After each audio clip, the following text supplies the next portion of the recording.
ইংলিশে একটা কথা আছে, failure is the pillar of success, অর্থাৎ ব্যর্থতাই সফলতার চাবিকাঠি। আমাদের এই পৃথিবীতে যাদেরকে দেখি না কেন, তারা কোনো না কোনো ক্ষেত্রে ব্যর্থতা হওয়ার পরে সফলতা অর্জন করছে। যেমন রবার্ট বুশ ছিল স্কটল্যান্ডের রাজা।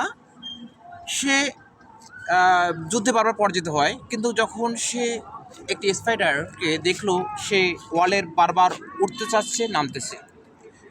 সপ্তমবারের বলা যখন উঠলো সেই ওয়ালের উপরে, তখন সেই স্কটল্যান্ডের রাজা তখন অনুপ্রাণিত হলো ওই স্পাইডারকে দেখে, এবং সে আবার যুদ্ধ শুরু করে সে জয়লাভ করলো।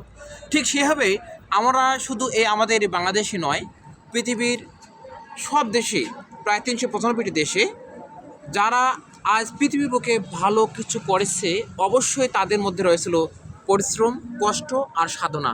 আর এই পরিশ্রম, কষ্ট, সাধনা থেকে রয়েছে সাফল্য।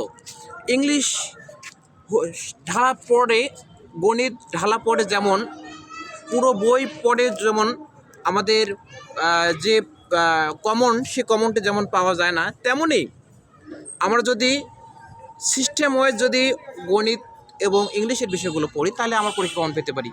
ঠিক সেভাবে যদি আমরা সিস্টেম ওয়াইজ প্ল্যান করে যদি আমরা আমাদের কার্যক্রমগুলো পরিচালনা করি, অবশ্যই আমরা সফলতা অর্জন করতে পারবো। প্রিয় শ্রোতা, আমাদের সকলকেই উচিত আমাদের প্ল্যানমাফিক কাজ করা, আর আমরা প্ল্যানমাফিক কাজ করলে আমরা আমাদের গন্তব্য পর্যন্ত পাবো। ধন্যবাদ, আজকে এই পর্যন্তই। ভালো থাকেন।